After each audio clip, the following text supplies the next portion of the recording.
In this video, I'm going to take you on the most detailed guided tour yet of the BAC One-Eleven, now retired and on display at Duxford and the Brooklands Museum. I'll explain how the unique tail doomed the first prototype, why they attached a parachute, and why they attached explosives to this luggage hold door. I'm Stewart, and I make videos about planes.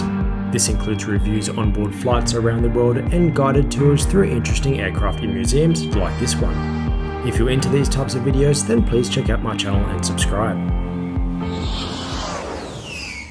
And a massive thanks to the British Airliners collection at the Duxford Air Museum for letting me film this aircraft. They've got a great range on display, including the fastest Concorde ever and the Queen's plane.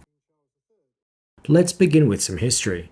In 1956, British European Airways, or BEA, issued a request for a short-haul jetliner to complement their existing turboprop fleet. Hunting Aircraft put forward a proposal called the 107 concept, which was a 30-seat airliner with two tail-mounted engines. In the 1960s, Hunting was merged with Vickers Armstrong, English Electric, and Bristol to form the British Aircraft Corporation. Further market research showed that this new airliner was not large enough, so they decided on a 59-seat BAC 107, which was powered by two Bristol Siddeley BS75 turbofans.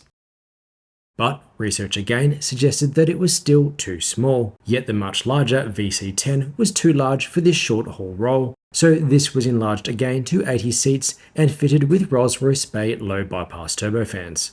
It first flew on the 20th of August 1963, a year and a half before the similar American DC-9's first flight.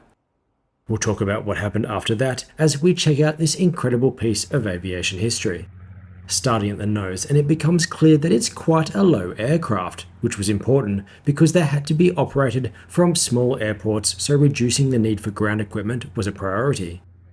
Having the engines positioned at the tail meant that the whole wing, and therefore the fuselage, could be positioned lower to the ground, and this did aid with both the loading of cargo and passengers, but lifting the engines up higher did put them further away and out of reach of the engineers from the ground. While the example here had regular forward stairs, the 111 on display at the Brooklands Museum had an internal air stairs operating both here and in the tail, and I'll be showing you around that aircraft too in this video because it's an extra special version. They would be carrying the extra weight of the stairs, but they wouldn't be reliant on ground crew to start the process of offloading the passengers. Passengers could board via the front stairs, while the previous flight's passengers left via the rear stairs. Back in Duxford, and here are the angle of attack sensors that tell the pilot how far the nose is raised or lowered and warn them of the risk of a stall. Sadly, on the 22nd of October 1963, the prototype crashed with a loss of all on board. At the time, they were testing its stall characteristics, where they intentionally caused the plane to stall at a higher altitude and then recover, but they were not aware of the T-tail's design, putting them at risk of a deep or super stall. Essentially, what happens is that when the aircraft has a high angle of attack, there is an aerodynamic blunting of the airflow, which is now blocked from reaching the tail and elevator, which is the control surface that would usually be used to drop the plane's nose. So essentially, the only way out of the stall is being blocked by the stall itself. The Brooklands example here was actually fitted with a stall recovery parachute, which you can see here, and this would be attached to the tail. If they were stuck in a deep stall, this parachute would be released, which would drag the tail up, resulting in the nose dropping. Then this parachute would be released by the crew so that they could gain control. To address the risk of deep stalls in these T-tail aircraft, a stick shaker was installed that would physically shake the control column in the cockpit if the angle of attack was too high, and if the crew continued to ignore the alarm, a pneumatic ram would physically push the control column forward. Engineers also modified the wing's leading edge so that the nose would drop spontaneously during a stall, and the important elevators were changed from manual movement via the control cables to hydraulically boosted to give them greater authority. The knowledge gained from this tragedy likely saved the development crew of the DC-9 from making a similar sad discovery. Let's have a look at these wings, which, as I mentioned before, were low to the ground because there was no engine slung underneath them. They had a sweep back of 20 degrees at quarter chord, with a wing fence around a third of the way from the fuselage to physically block the air from moving laterally. There were no leading edge lift devices, as you can see here on this example, in contrast with the 727 and Tridents. And here's a closer look at the wing fence again. This here is a 111's outer wing section, and when you look inside it you can see what's called a wet wing. The wing structure is fully sealed and fuel can be stored directly within it and without the need of a separate fuel bladder, thus saving weight. Most of the fuel was stored here, although fuselage tanks were optional for longer routes. On the trailing edge, there were 3 section Fowler flaps inboard of the ailerons to improve lift, and these devices here are simply aerodynamic flap canoes covering the flap mechanism, which would otherwise generate a lot of drag. Because of the engine's positioning here, the horizontal control surface was moved up, forming a T-tail. It's interesting to note how small the fin is. In fact, one of its roles is to maintain stability in the instance of an engine failure, so you'd have all of your thrust being developed on one side, causing the plane to twist or yaw. But because these engines are positioned so close to the centerline in comparison to a 737, for example, with its engines further out and under the wing, the effect of asymmetric thrust would be much less, hence there was no need for a large tail, therefore saving weight and complexity. And speaking of the 737, it's interesting to note that it too originally planned to position the 2 engines at the tail, as you see in this image, but they were eventually moved to the wings. Let's have a look at this port side Rolls-Royce Spey turbofan, which unfortunately was underpowered in the Achilles heel of both this and the Trident. As a 510 ED version, which I'll explain later, this Spey 25 Mark 512-14 Echo engine was rated at 12,000 pounds of static thrust each, unlike the other 475 and 500 series, which produced 12,550 pounds of thrust each. That propelled this to a top speed of 871 km an hour or 541 miles an hour, and up to a theoretical service ceiling of 37,000 feet.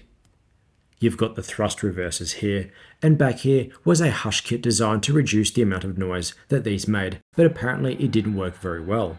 Before these were fitted, the crew would actually warn passengers that they would hear the engines throttled back shortly after takeoff from Heathrow to comply with the noise abatement regulations over built-up areas. This down here is another set of air stairs, which obviously could operate as an emergency escape as well. Here's one of the volunteers at the Brooklands Museum demonstrating how it works. Now I really do love researching these aircraft and talking to these volunteers who are often a treasure trove of information and worked on these aircraft while they were still flying.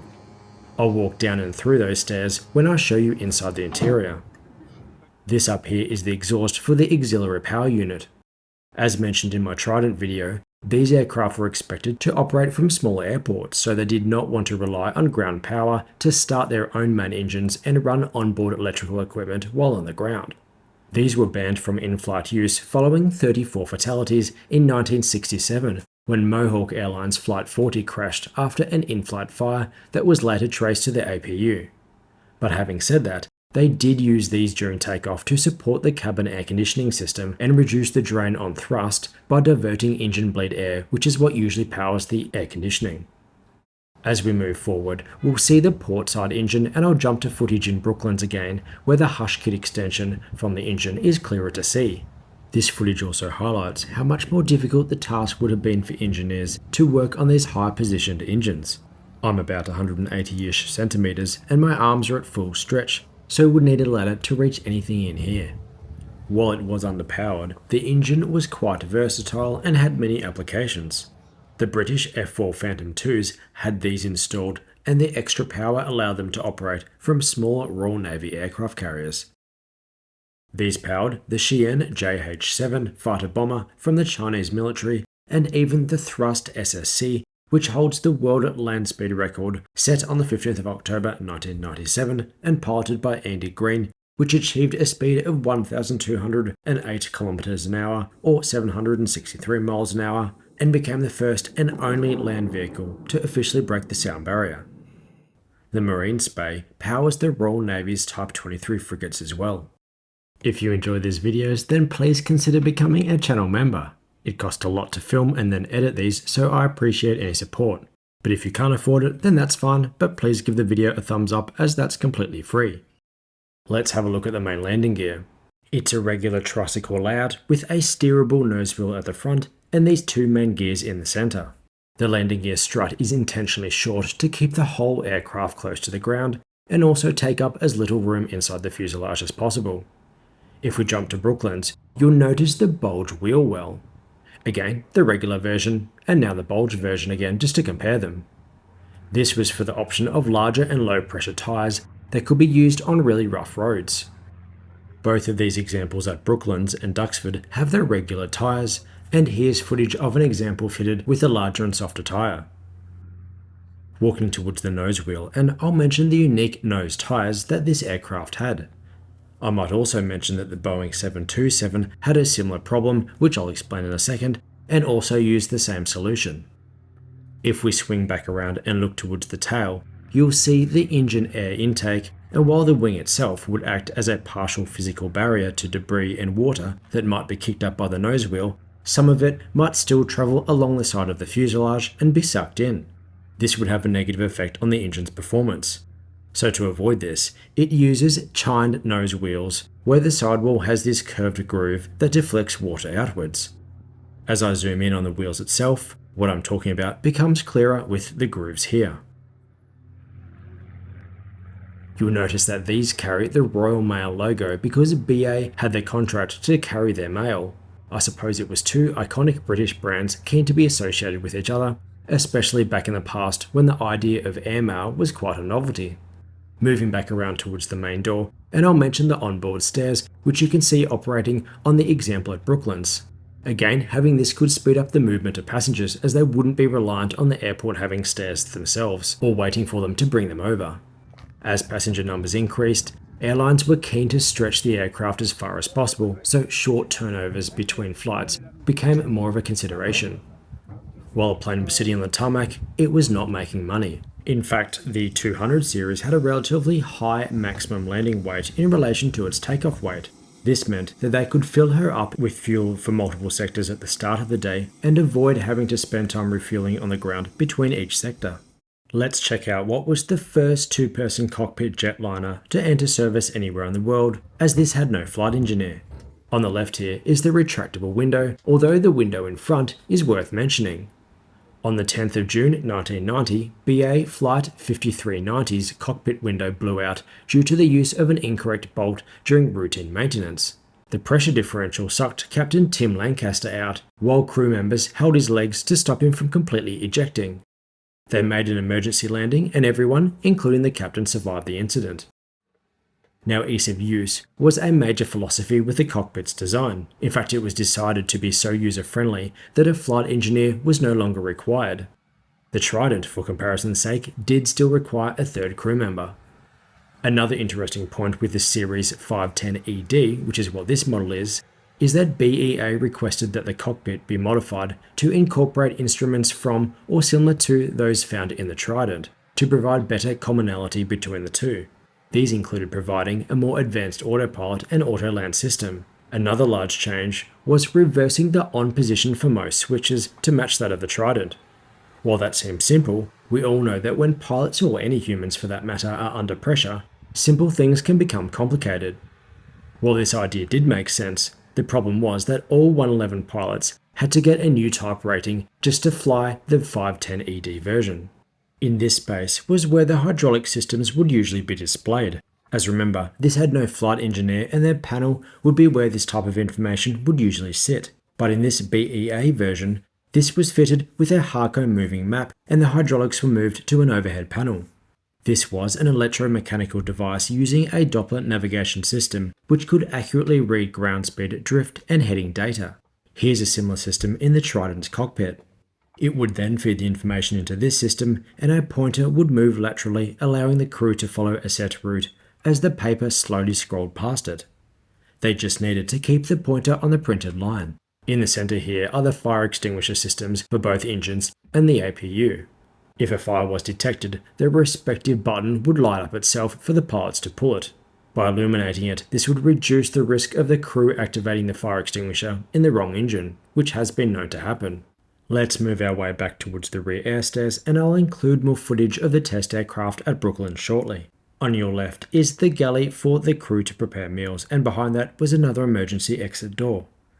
This and the main door behind you were fitted with escape chutes, which were simply a sheet which the first two passengers would need to hold up after they jumped out themselves. They weren't the inflatable ones that you see now. And then we're into the single cabin, where the seats are in a 2-3 layout. They're the older, thicker cushioned seats with decent legroom, although you'll notice that the hat racks have gone and you've got the more modern luggage bins above. With a cabin width of 126 inches or 3.2 meters, it was just 4 inches wider than the American DC-9. Here we are in the Brooklands example, which was used for a lot of testing. In fact, it never operated commercially. This here would register a whole array of parameters, depending on whatever the test was for. Moving around, and we have the flight test observations position, where a whole array of physical dials would be on display.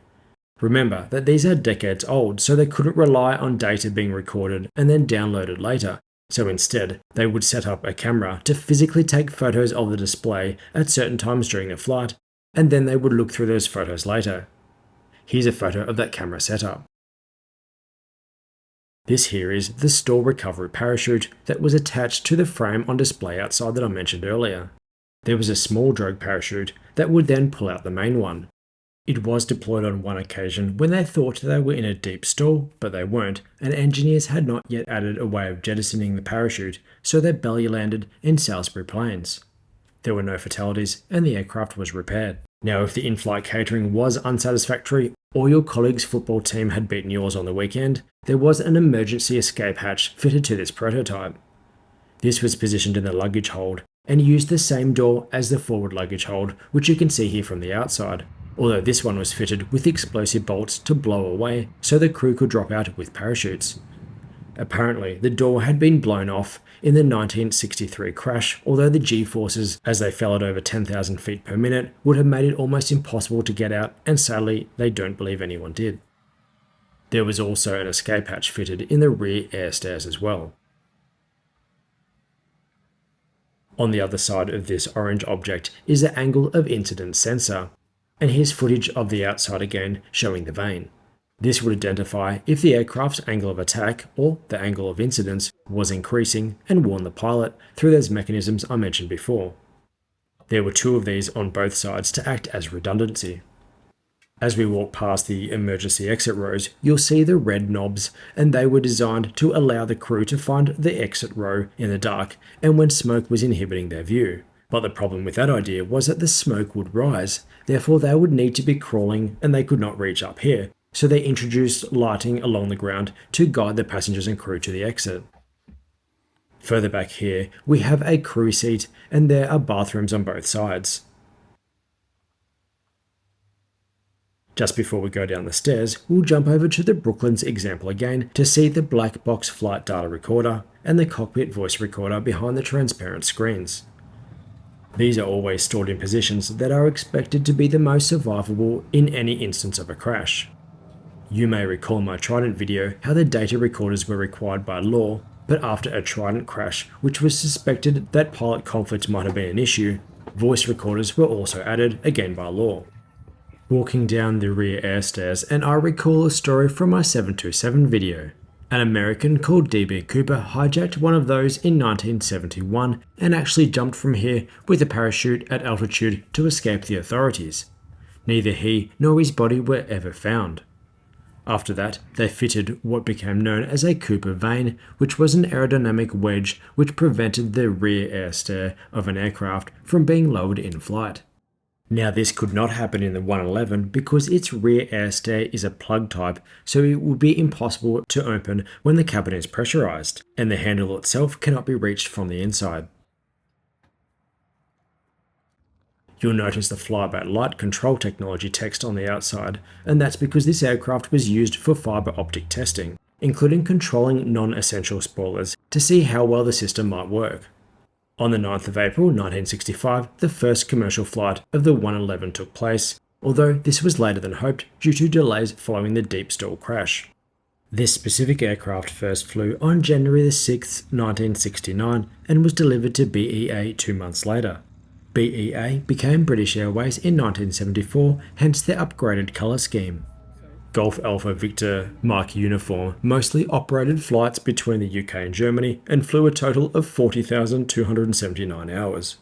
It made just over 45,000 landings, which you'll have noticed was more than the 40,000 flight hours so it really demonstrated how well this airliner was built, being able to tolerate such short flights, so many landings and pressure changes.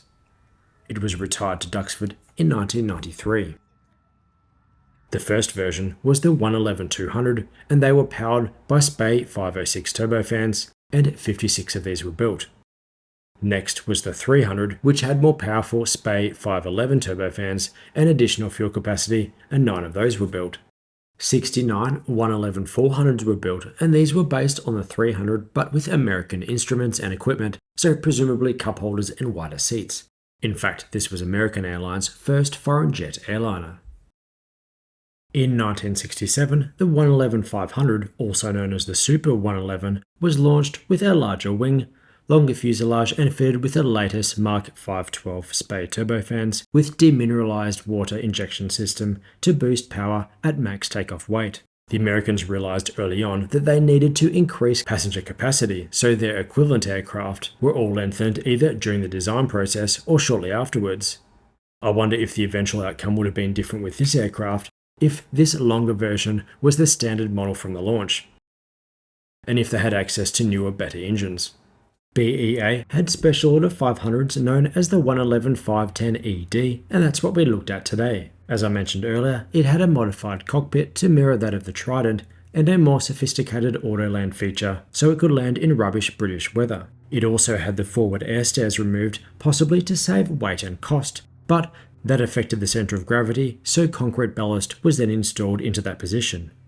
Of interest, these were used on flights to Berlin, but American, UK and French aircraft were only allowed to overfly East Germany via specific corridors and only up to 10,000 feet, so they'd have a rough ride if the weather was poor. This remained the case until reunification in 1990. Another thing unique to this BEA model was a restriction to 28,000 feet because they weren't fitted with passenger oxygen drop-down masks. Their route network meant that they could always reach a diversion field within 20 minutes, and I supposed it saved weight and cost.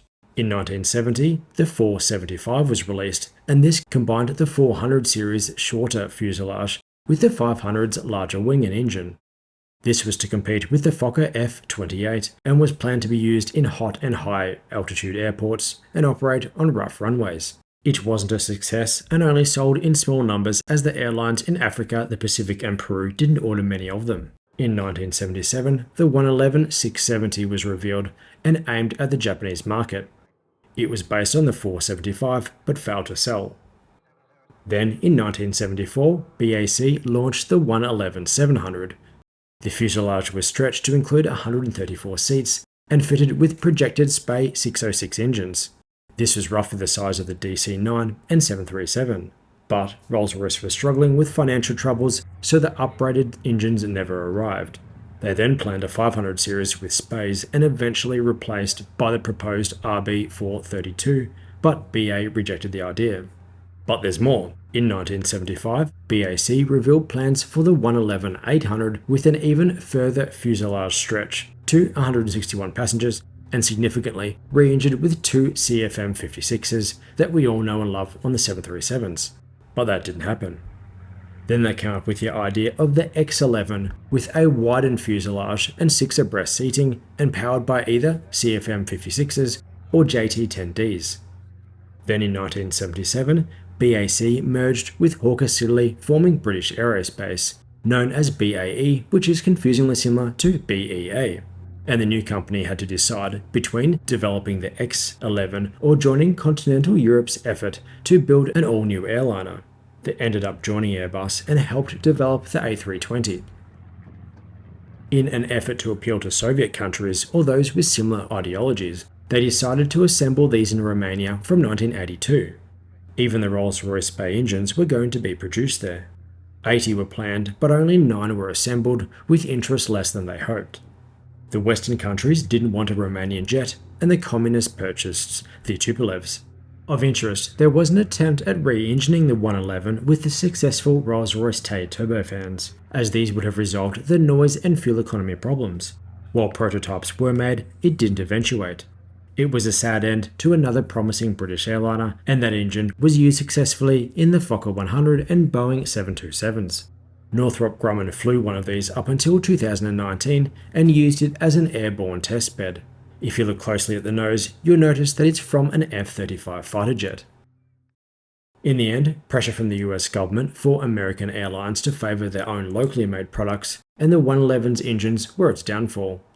In 2003, it was banned from European airspace due to excessive noise. They continued in service in developing countries before the final flight on the 7th of May 2019, and in total 244 were built. A relatively disappointing number when compared with the DC-9 and derivatives and the 737, but certainly more than the 117 Tridents and the 54 VC-10s, so this was one of the more successful British airliners. And by the way, don't forget to check out my guided tour videos around the Trident and VC-10, which you may have seen in the background of this video, and those videos are on my channel. I've got the Viscount and Britannia videos coming soon as well. There's several 111s on display around the world, including this well-preserved example in Duxford and the modified test aircraft on display at the Brooklands Museum just near London. If you enjoyed the video, then please give it a thumbs up, and if you were fortunate enough to travel on one of these as a passenger or crew, then I'd love to hear your stories, so please comment below. Keep an eye out on my channel for many more similar videos, and thanks for watching.